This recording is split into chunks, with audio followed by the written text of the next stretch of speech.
Hello, good morning mga kabayan. Ayan, welcome back again to my vlog. Ayan, so for today's vlog is i-guide ko po kayo kung saan po ako nakatira. So, bali, dito na po tayo sa New Star, sa highway. Yan, nakikita nyo naman yung New Star na yan. So, lampas lang po tayo dito New Star ng konti. So, bali, ito po yung daanan. Dito na po yung checkpoint ng Baroenchik. Ito po yung kanto ng papunta sa Baroenchik. Pero, tataas pa tayo doon. Diretso lang tayo sa highway. So, makikita nyo naman dito is yung checkpoint. Ito na po yung checkpoint, diba? Pag nadaan kayo dito sa highway, makita nyo yung checkpoint. So, bali, diretso nyo lang po yan. Yung daan na to, yung highway. And then, syempre, mayroon po kayong makikitang talipapa. Kumbaga, tindahan ng mga gulay, ganun na nagbibenta ng gulay, karne. And then, so on and so forth na rice. So, ayan, pag nilampasan niyo po yung checkpoint na ito, ay syempre may makikita po kayong iskinita.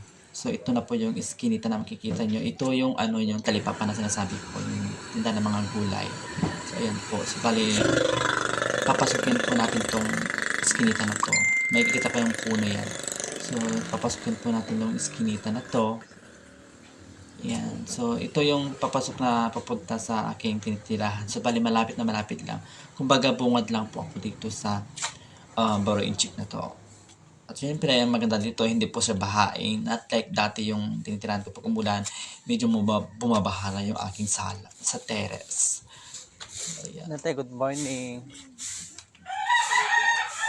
Saan? Ay, nga pala So, na. ito, so bali, ikot din tayo dito. U-turn. Yan. May, ito lang po tayo. So, yan. So, malapit na. Ito na po yung tindahan. So, bali, tindahan ito isa, tapat ko lang mismo itong tindahan na to. Ayun, hindi mga piso wifi. Ayan, bilihan at utangan ng mga alak. Ganyan. Gusto umutang dito, umutang tayo dito sa bangka. Keme.